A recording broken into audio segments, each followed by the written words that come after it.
YS Rajasekhara Reddy హయాంలోనే మంగళగిరిలో ఇండ్ల లేని పేదల కోసం రాజీవ్ గృహకల్ప నిర్మాణం జరిగిందన్నారు వైఎస్ఆర్సీపీ ఎమ్మెల్యే అభ్యర్థి మురుగుడు లావణ్య. మళ్లీ ఇప్పుడు సీఎం జగన్మోహన్ రెడ్డి చొరవతో పేదలకు ఇళ్లతో పాటు చేనేతలకు మగ్గాల షెడ్లు నిర్మించి ఇచ్చామన్నారు.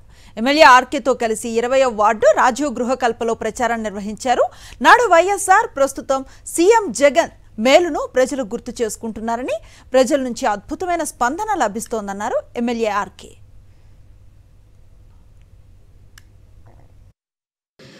ఇక్కడ ఈ కాలనీ మా మావి గారి హయాంలో రాజశేఖర రెడ్డి గారు మరి ఇక్కడ పేదల కోసం ఇల్లు కేటాయిస్తే బాగుంటుంది అని చెప్పి ఆయన గారి హయాంలో ఉన్నప్పుడు ఇళ్ల స్థలాలు కేటాయించడం జరిగింది.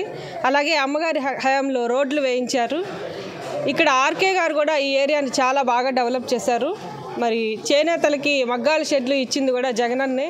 ఈ ప్రాంతంలో దివంగత మహానేత రాజశేఖర రెడ్డి గారిని ప్రతి ఒక్కళ్ళు కూడా గుర్తు చేసుకుంటా ఉన్నారు. ఈ సందర్భంగా ఆ రోజున ఏపీఐఐసి స్థలమైనటువంటి ఈ ప్రాంతాన్ని ఈ రాష్ట్రంలో ఎక్కడా లేని విధంగా ఏపీఐఐసి స్థలాన్ని 25 ఎకరాలను బయటికి తీసి బీసీల కోసం, మైనార్టీల కోసం కేటాయింపులు చేసినటువంటి సంగతి రాజశేఖర రెడ్డి గారు మేము మర్చిపోలేము.